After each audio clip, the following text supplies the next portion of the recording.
I find this incredibly fascinating.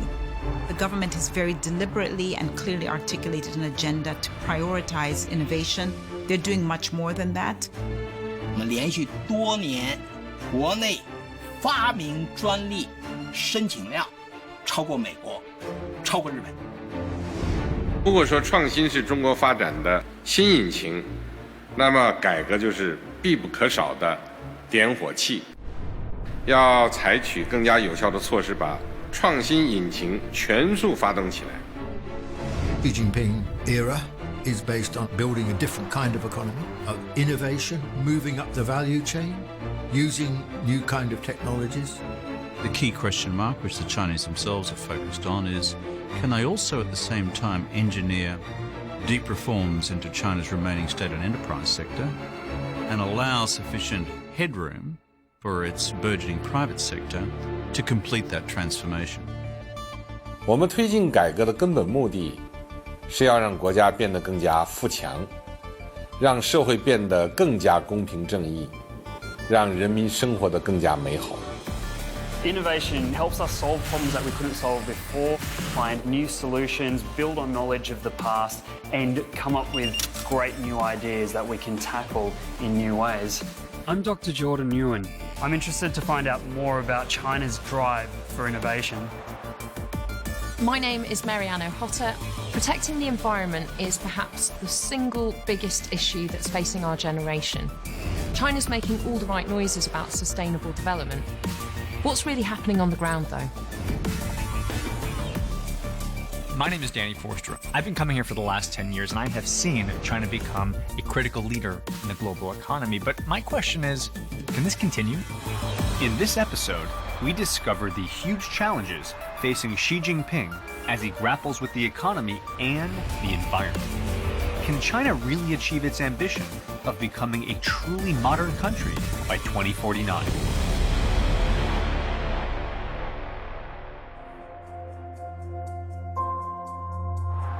You know, we think about Chinese development as being fast and furious and intense, and they're going to have to downshift into slow and steady and more mindful. They can do it, but it's going to be definitely a change in perspective and a change in strategy. The challenge is now is China's economy has to be pretty radically transformed because China can no longer afford to be the world's low-cost producer in cheap goods. And now China wants to create things which accrue value, technology which people are willing to pay for, a kind of international reach for its innovation, which is more appreciated. That is happening bit by bit. Here in China's northwestern Ningxia province, some exciting innovations are underway. Zhang Guojian grew up as a farmer, but now partners with Gong Jiaqin, founder of X Aircraft, a drone company based in Guangzhou. China has a population of 1.3 billion, and half of them are actually farmers working in the field. So anything will change the agriculture industry, will change the whole country. For centuries, Chinese farmers have used traditional agricultural methods. That work is often labor-intensive, and the yields can be very low. As a result, innovation is desperately needed. Enter a team of innovators with a big idea. High-tech autonomous drones.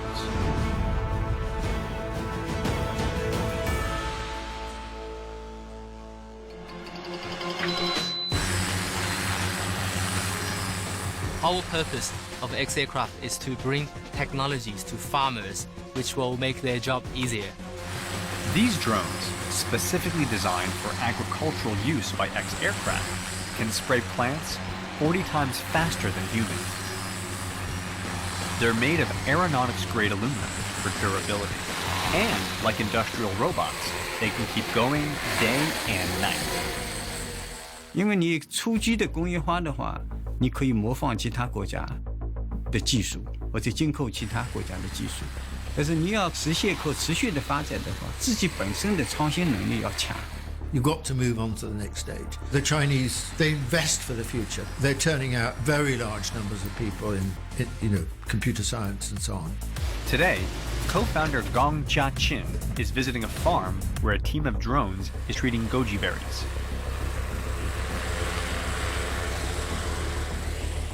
What makes these drones so sophisticated is that they're equipped with AI, artificial intelligence. The main feature of this drone is it's autonomous, fully autonomous. We employ artificial intelligence to control the drone rather than human being. The key thing about artificial intelligence is while it's flying, it's also gathering data. For example, the terrain data, the plants, the severeness of the disease. I think the AI agenda seems to be growing so quickly. There are real opportunities for us to improve livelihoods by being able to increase productivity. 在这个高新技术服务业方面，我们还有相当大的空间。它可以发展出具有不仅是全国性产品，而且可以具有全球性产品。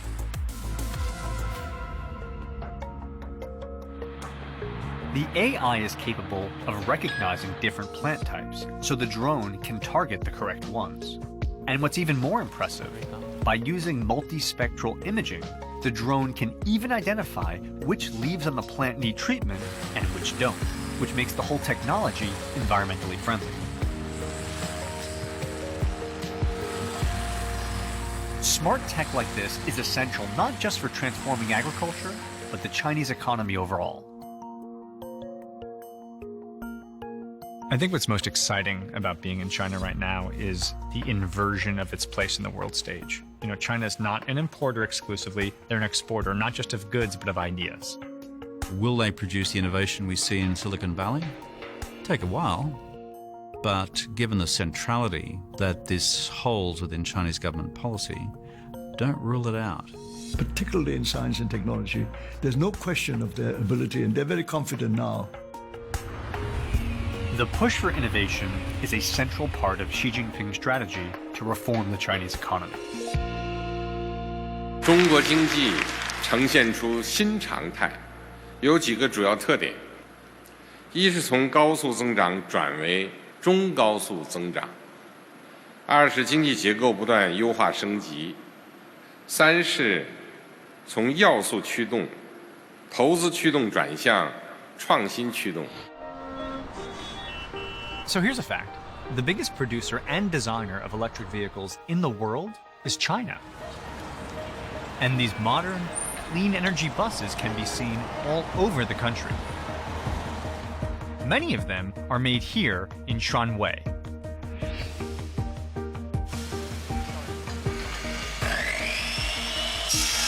This is the production line of BYD.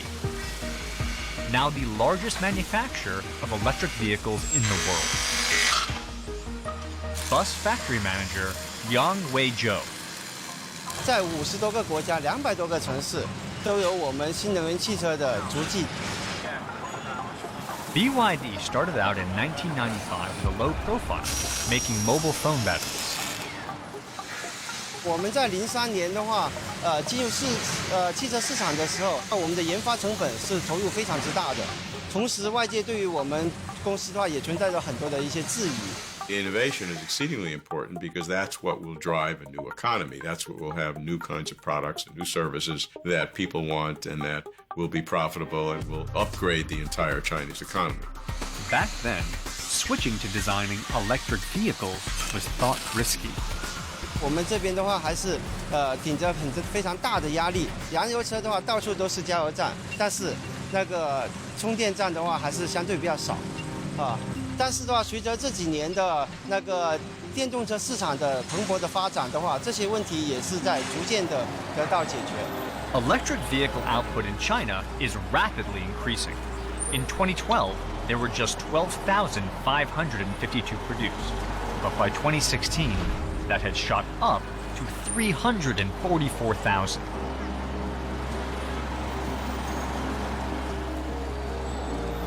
中国的话以前是制造型的一个国家，到现在的话变成了一个的话是创造型的一个国家。 China needs to transform into products that allow more gross margin so that workers could be paid more and the country can rise higher in its economic development. China's reputation as the world's manufacturer is well known, but that's changing. I think they want to be not just a place where things are made, but where ideas are born. This glossy promo, showcasing a new concept in electric rail technology, typifies the kind of creativity happening in China today. What's called SkyRail is now a reality at BYD's headquarters in Shenzhen. 可以关门了吧？ This is the kind of industrial revolution Xi Jinping needs to be repeated all across China. It'll form the foundation of China's future economy. 特别是在进入经济新常态的情况下，提出了实际上我们称之为从加快发展到持续、稳定、协调发展。 Supply-side structural reform deals with the fact that there is significant overcapacity in China. So you have to reduce the overcapacity, eliminate the poorer companies so they go totally out of business. And then the existing companies, which are more productive, can become profitable. The industry works. The new normal economy poses a direct challenge, especially to those traditional industries that once powered China's economic miracle. As a filmmaker, I have traveled to factories all over China, and I can tell you it's kind of what you'd expect. Lots of manual labor, manufacturing cheaper versions of products that were designed typically outside of China. But I can also tell you that's beginning to change. Because the focus now all across the Chinese economy is encouraging creativity to design high-value products where the Chinese companies own the intellectual property. Moving up the value chain, using new kind of technologies, and that's a big transition. Take, for example, BOE. It started out in the 1990s making components for foreign-designed TVs. Now, it's transformed itself into one of the world's biggest producers and designers of all kinds of screens, for TVs, tablets, even mobile phones. But transforming their business demanded an entirely new kind of thinking. 6,000 people work at BOE's Beijing base, but the factory floor is practically deserted. Here, robots do the work. I believe that it's absolutely imperative for countries like China to prioritize this innovation because this is the wave, as some people call it, the fourth industrialization. Managing Director Zhang Yu. 以前我们更多的是强调客观的一种市场需求在哪。实际上现在是更多的讲，就是好多需求是你要去通过挖掘，是你企业怎么样通过你的供给侧改革，你来去引领这个市场，来去创造市场。供给侧结构性改革，首先要做加法，就是在那些短板之处、高新技术之处，要大做加法。 在那些传统的已经达到了产品的高峰而后下降的那些产业产品方面，就要敢做减法。 These are the elements, the key elements that are needed, and you start with the economic goal of a moderately prosperous society, which is building the economy, and then comprehensive reform recognizes that not just economic reform, but a reform in all sectors. Comprehensive development in China, it requires an integrated approach to politics, the economy, culture, society, as well as the environment. And he says we are only developing if we are advancing on all 5 fronts and not just one. Is there a way out to a clean and green future? Anyone who's visited China knows how bad the pollution can be. China's rapid development over the last 30 years has come at the cost of great environmental problems. In the big cities, factories and cars create dense smogs, especially in the winter. Forest habitats have been destroyed by logging, damaging wildlife and causing floods and landslides. I remember 7-8 years ago, a senior minister told me that pollution is very bad in China. We recognize it's a problem, but whenever we have to choose between development and clean environment, we have to choose development. That has changed, and it has changed because of the extreme level of pollution. It's not just a little inconvenience. It's this cost of the last few decades of fast-paced growth President Xi is trying to reverse. 那习近平每到一个地方呢，就特别强调生态保护、绿色发展的重要。比如讲在重庆讲呢，长江要搞公抓大保护，不搞大开发。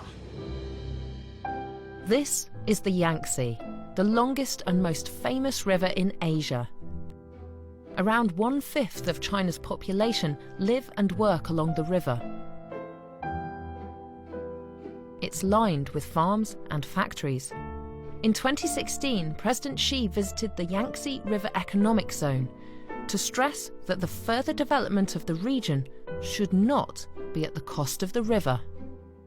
既要金山银山，又要绿水青山，宁可要绿水青山，不要金山银山，因为绿水青山就是金山银山。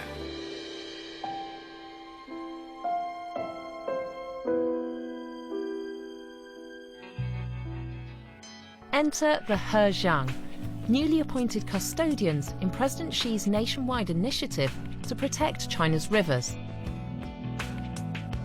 In the past, there was only one factor. That was just economic growth. You measure it by GDP. But now it's saying, what are the key factors that China must embed in its growth?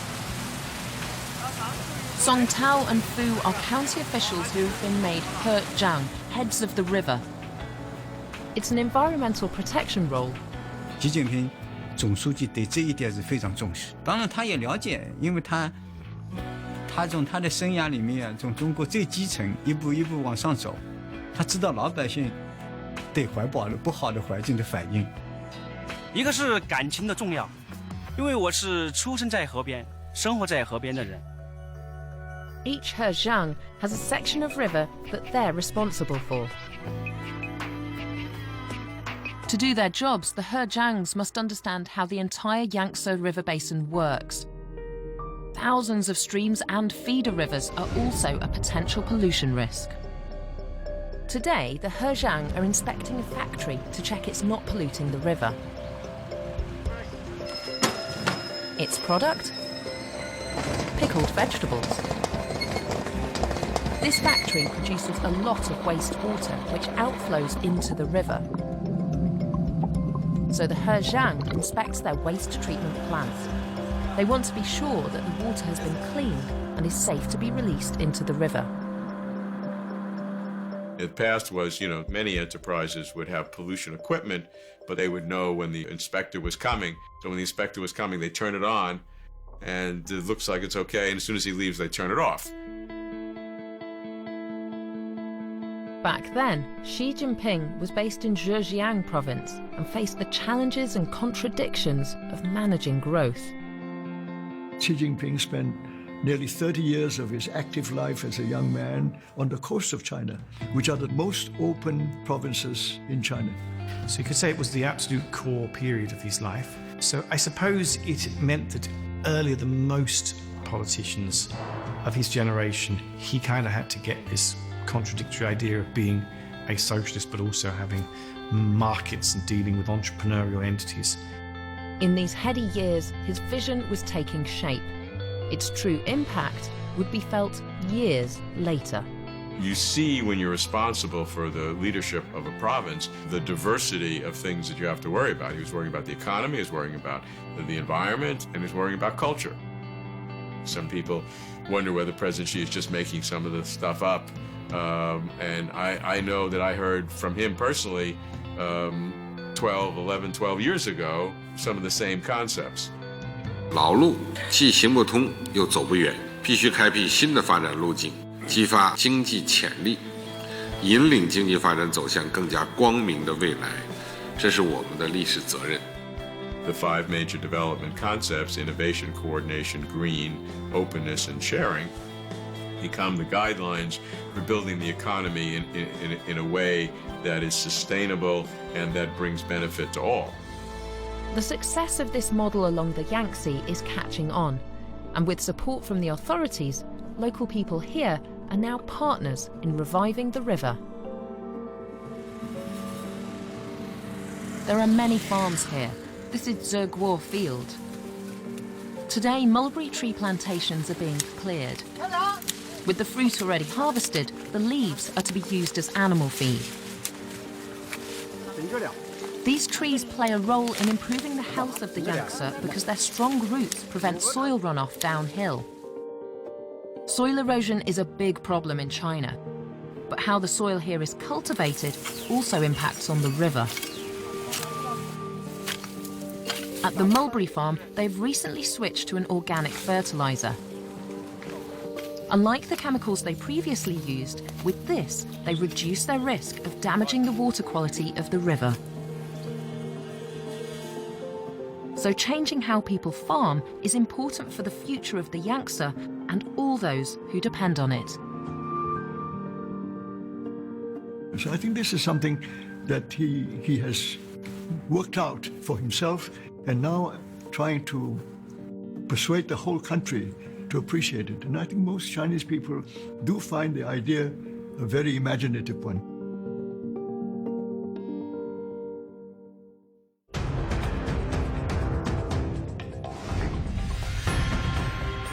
Yangshan Port, Shanghai, one of the world's busiest ports, and it just got busier. I feel there is a really great culture of innovation in China. The entrepreneurs I've met here have so many big dreams and they know that they can tackle it now because they've got that support. And it's called the FTZ, or Free Trade Zone, part of President Xi's focus on using openness to create more opportunities. 在国际上呢，自贸区是一个通行的一个概念，那么它意味着高标准的投资贸易规则。主要的一个目的呢，是使得企业更方便的进入市场，更低成本的开展经营活动，更高效率的获得盈利。One of the key ideas is to encourage entrepreneurship in the service industry. Take the case of German ship repair firm MAN Enterprises, which took advantage of this. 在自贸区成立之前，国内来说，对船舶、对国际航行的船舶进行一个保税维修这块是个空白。 Prior to the FTZ, similar service providers had to pay 28% tax on components. 对我们的船东来说，我们这个地方呢是没有这个竞争力的。自贸区成立以后呢，省去了一个进口关税和一个海关增值税，这一块呢，对我们的国际航行的船东啊带来很大的一个利益。 中国建立贸易自由区，顺应了世界的潮流，我们称之为三化了：贸易自由化、投资自由化、服务贸易便利化，吸引各方进入中国投资。 The open policies stimulate the push into high-value services from low-cost manufacturing. 自贸试验区它整个在上海的这个土地范围啊，是占了我们上海的1/50，但它对我们上海的经济贡献达到了1/10。Around 47,000 companies were set up in the FTZ over the last 3 years. In terms of openness, China is the largest trading partner and also the largest foreign direct investor in many, many countries around the world. So clearly has a big footprint in terms of its openness agenda. A culture of openness is infectious. Its impact is beginning to be felt by more than 500 million people in China today. They're moving away from trade and investment into more consumption so that they can be much more like Western societies, closer to 70% of GDP from consumption. China is, approaching the leading edge of development in a number of industries. I mean, perhaps the most outstanding example is in all the internet industries. And central to this are the new tech companies. Shenzhen in southern China, a very modern, ever-changing, technology-driven city. And home to one consumer revolution. It's exactly the kind of innovation that Xi Jinping wants to encourage. You notice this everywhere that you go in China. People have this love affair with the smartphone. Really, they use it for so many things, and it's not just as a phone anymore. It does so much more than that. Running through China's economy is an invisible network of financial transactions. It's become indispensable to millions here who use it every day, especially these young people on their way to work in Shenzhen. They're all using a clever smartphone app that could soon replace cash altogether. They're all software engineers for the IT company Tencent. Gao Yi, Ma Dan, and Zhan Yang are part of the team that runs the WeChat Pay app. It was launched in the summer of 2013. 微信支付呢刚刚成立，只有就是几十个人的团队，到现在变成了几百个人。These few hundred software engineers now serve well over 600 million active monthly users in China and across the world. 规模优势和我们创新优势结合起来，又形成新的先发优势。Zhou Jun is WeChat Pay Technical Director. 人们的日常生活中，方方面面都在用着微信支付去做结账，生活变得非常的便利，出门再也不用带现金，也不用带卡了，只要一部手机就可以走遍生活的各个角落。What I think is impressive about China is the fact that innovation suddenly becomes an agenda, just moves so rapidly into that space. China gave up the bicycle with the arrival of the car in the 80s and 90s, and now it's gone back en masse to the bicycle, but now in the form of bike sharing. Bike sharing showcases a new trend in sustainable lifestyles.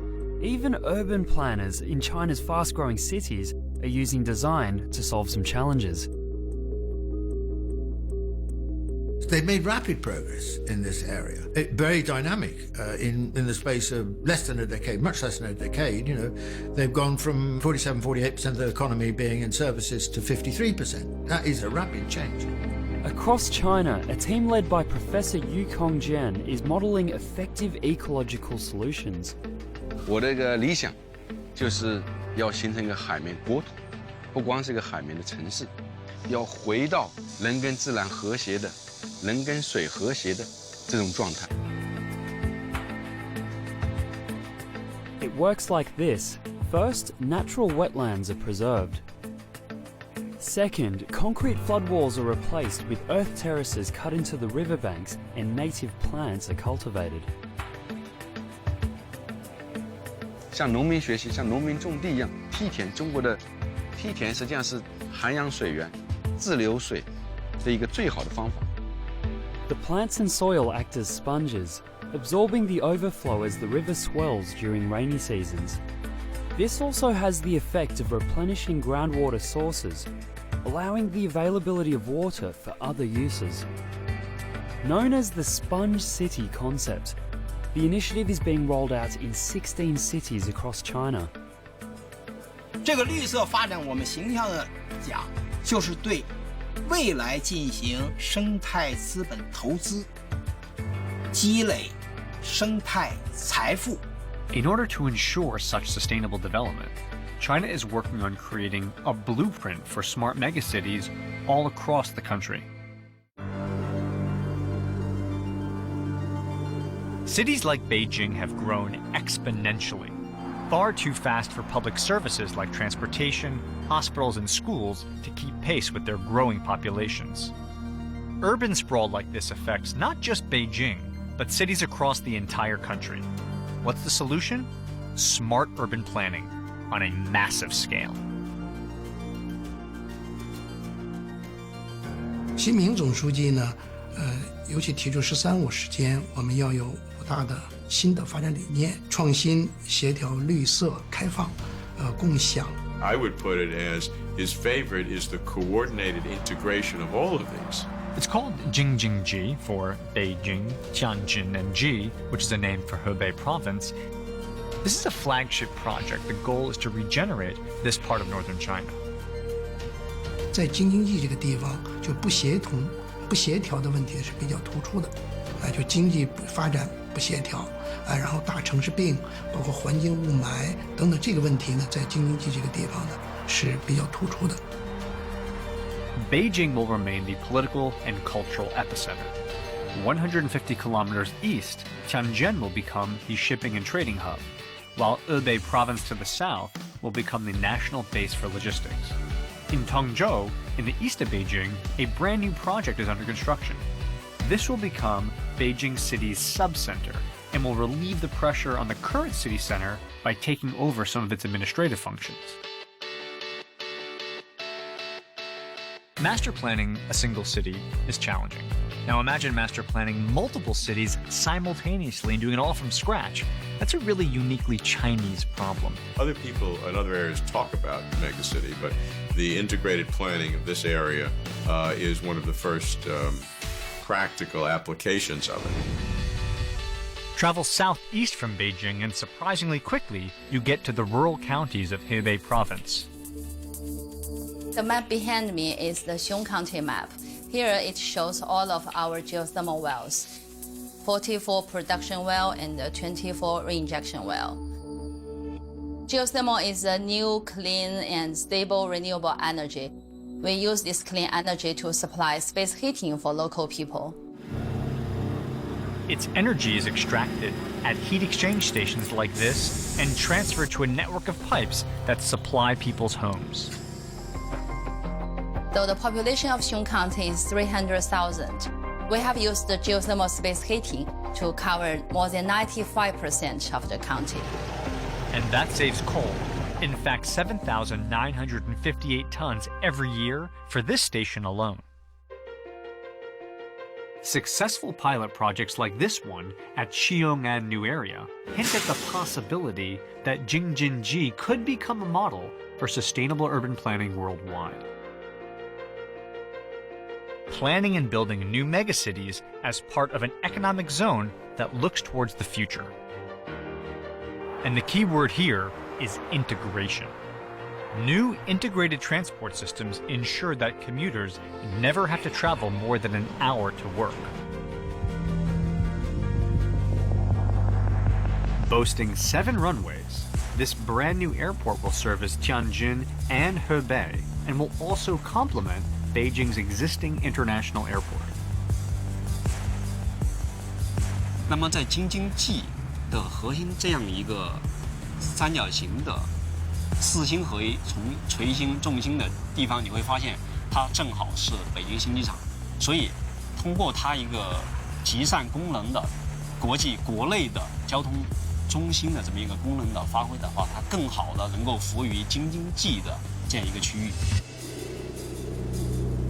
Extending over 2,600 hectares, the airport will be at the heart of the region's new integrated transportation network.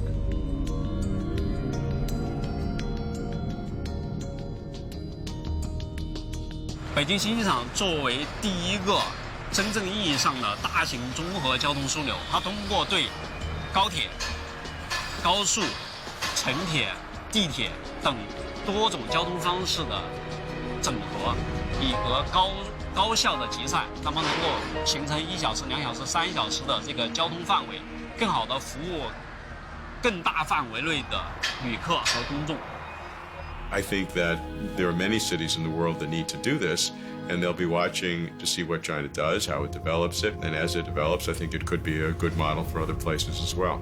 Their estimates is that they will have approximately 20 cities by 2020, which will have at least 10 million people each. That's plumbing. It's a massive investment in buildings and in road infrastructure, etc. 整个京津冀协同发展呢，其实是按照我们新的5大发展理念来指导的。Essentially, what he's saying is that if we're going to look at comprehensive development in China, it requires an integrated approach as well as the rule of law.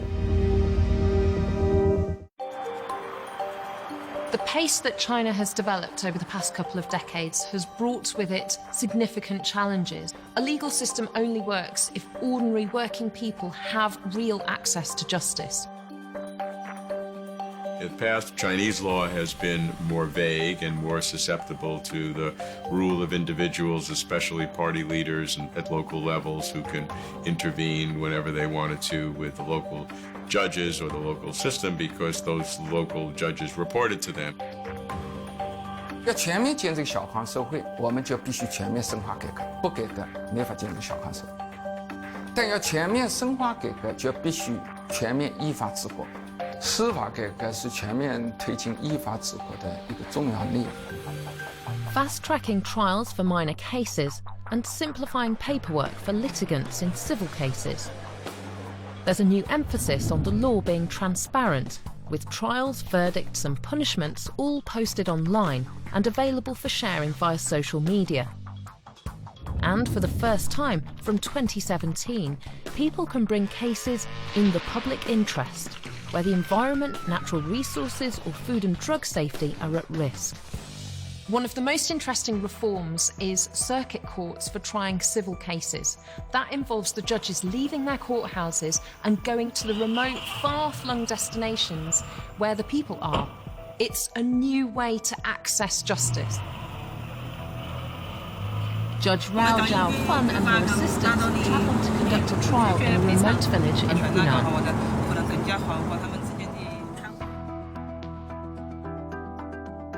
The case is between two villagers involved in a road traffic accident. Plaintiff Zhou Jianbin was injured and is in dispute with the defendant, Liao Zeyong, over the amount of compensation. The legal system reform took the control of the courts away from the local party leadership and reported to the provincial leadership, not the local leadership. But it's a very significant development. And what it does is it makes the whole system of reform and economy, it makes it more stable. 全体起立，请审判人员入庭。 The trial begins with some formality. 请坐下。 让法院更好的、独立的、依法的审判案件，实现司法公正，是围绕着这个目标来的。判决的话，我只能严格依法，不管是谁打招呼，我也只能依法。Judge Rao announces the legally binding agreement. 关于原告周建斌与被告刘志勇机动车交通事故责任纠纷一案，通过今天的审理，达成调解协议。 With compensation set at 100,000 yuan, plaintiff Zhou Jianbin is satisfied. 下班我身体还基本上还没有恢复，没有完全恢复，现在不能做体力活，反正就是这个原因上我才起诉他噻，非常开心，还可以。现在他要建立乐福乐，要建立法治社会，来保护老百姓的权利。 He's made it much clearer to see where the party's role is. He's created that sort of transparency. And he's also created a political narrative which is much clearer. 我们的责任就是同全党同志一道，坚持党要管党，从严治党，切实解决自身存在的突出问题，切实改进工作作风，密切联系群众，使我们党始终成为中国特色社会主义事业的坚强领导核心。 He took the first step by wanting to clean up the Chinese Communist Party of corruption. Another purpose of the anti-corruption campaign is changing the status quo. Why is the status quo the status quo? It is because some people want it to be that way because they benefit from the status quo. 应该说，腐败的危害是非常大的。它不仅仅是造成了大量的经济损失，破坏了社会风气，而且腐蚀了我们党执政的合法性。 This is kind of surprising stuff because we're talking about content that deals with corruption, and frankly, this is not a subject matter that you'd expect the government would be willing to talk about, but they are, in a very public way. Always on the Road, a Chinese TV documentary series, has covered many of the most high-profile cases. In China today, President Xi has prioritized addressing corruption. 从长远来看，反腐败一定会对中国的长期的发展，对中华民族的伟大复兴起到重要的作用。那么从过去几年的成绩来看，人民群众对反腐败工作的信心度、满意度、支持度都是非常高的。 Since the beginning of Xi's presidency, the number of investigations into corruption has nearly quadrupled. In 2014, there were 220,000 convictions for corruption. By 2016, that figure had risen to 410,000. This drive, this passion, this motivation to keep working towards tackling those big problems that they want to see solutions for. And a key task for President Xi is to keep an eye on the future and make sure the system is always upgraded. The This is the moment when political reform starts to kind of have an impetus of its own. He's trying to lead China in backing that trend and being the only communist country of this size and complexity that lasts through the transformation. You have to be sure that that party and the people in it are sufficiently pure and focused on their job and not just on their personal accretion of wealth, that the system will work.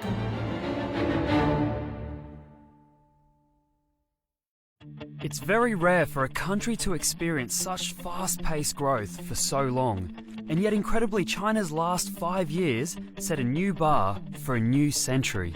这个创新也超越了一般意义上的科技创新，这还包括所谓的体制创新、制度创新、市场创新。In the thought processes of the Chinese mind, there's a great deal of admiration for innovation and creation and trying things new, experimentation, and being enterprising. And it's with that spirit that President Xi is trying to transform the entire system. He sees his mission as not just to articulate that, but to drive the machinery of this party and this state apparatus in that direction. You can then become more sympathetic to the view that you do need a supranational state that cares about the society over the individual need, but also manage the individual.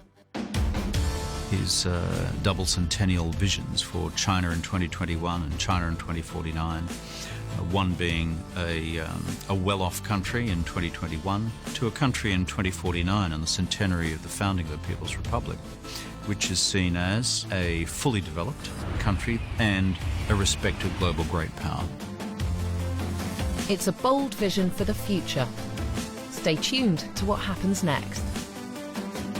Core message, I think, is the new China now is winning its battle with modernity, and that's not been true before.